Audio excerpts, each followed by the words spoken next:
மயிலாடுதுறையில் 8 ஓவர்கள் 8 வீரர்கள் கலந்து கொண்ட மாநில அளவிலான கிரிக்கெட் போட்டியில் 12 அணிகள் பங்கேற்பு. திருச்சி அணி வெற்றி பெற்று கோப்பையை கைப்பற்றியது. மயிலாடுதுறை தனியார் பள்ளி மைதானத்தில் rotary club of Mayuram delta zonal சார்பாக கிரிக்கெட் போட்டி நடைபெற்றது.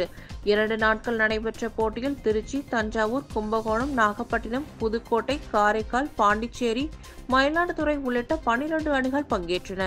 8 ஓவர்கள் கொண்ட இந்த போட்டியில் 8 வீரர்கள் விளையாடினர். லீக் சுற்று முறையில் நடைபெற்ற போட்டியில் இறுதிப் போட்டிக்கு திருச்சி, பாண்டிச்சேரி அணிகள் தகுதி பெற்றன. இன்று இறுதிப் போட்டி பரபரப்பாக நடைபெற்றது. போட்டியை மாவட்ட கவர்னர் எஸ். பாஸ்கரன் துவக்கி வைத்தார். இதில் முன்னாள் ரோட்டரி ஆளுநர்கள் பாலாஜி பாபு மற்றும் வருங்கால ஆளுநர் லியோனி கலந்து கொண்டனர். முதலாவதாக பேட்டிங் செய்த திருச்சி அணி 1 விக்கெட் இழப்பிற்கு 98 ரன் அடித்து இலக்கு நிர்ணயித்தது.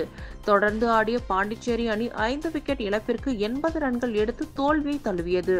வெற்றி பெற்று முதல் 3 இடங்களை பிடித்த அணிகளுக்கு வருங்கால ஆளுநர் லியோனி கோப்பை வழங்கி கௌரவித்தார். கும்பகோணம் அணி 3ஆம் இடத்தை பெற்றது. ஆட்டநாயகன், தொடர்நாயகன், சிறந்த பவுலர் போன்ற வீரர்களுக்கும் கேடயங்கள் வழங்கப்பட்டன.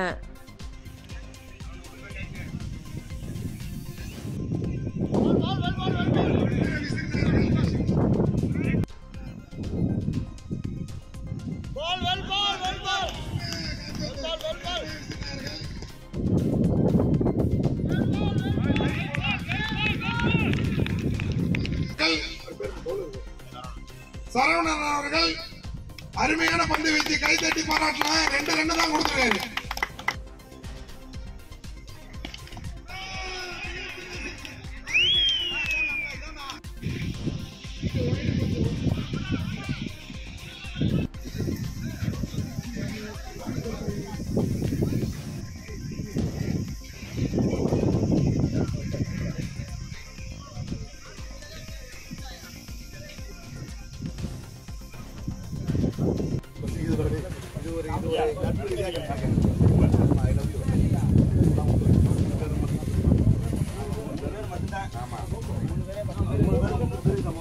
கொஞ்சம் பாரு நானா இந்த விழாவை மிகப்பெரிய விழாவா மாற்றி கொடுத்த நம்ம சீஃப் கெஸ்ட் ஜீவன் சார் அவர்களுக்கு இந்த இடத்துல வாழ்த்துக்கள் தெரிவித்துக்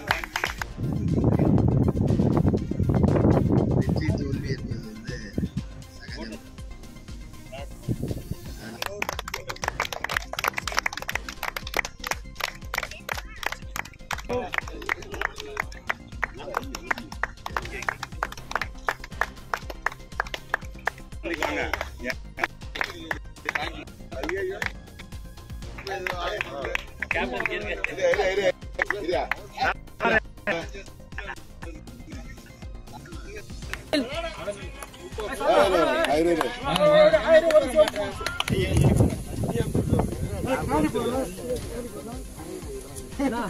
யார் போன்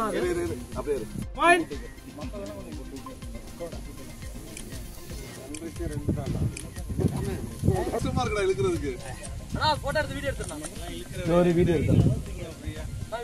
ஒரு நிமிஷம் ரெடியா? ஸ்டார்ட்.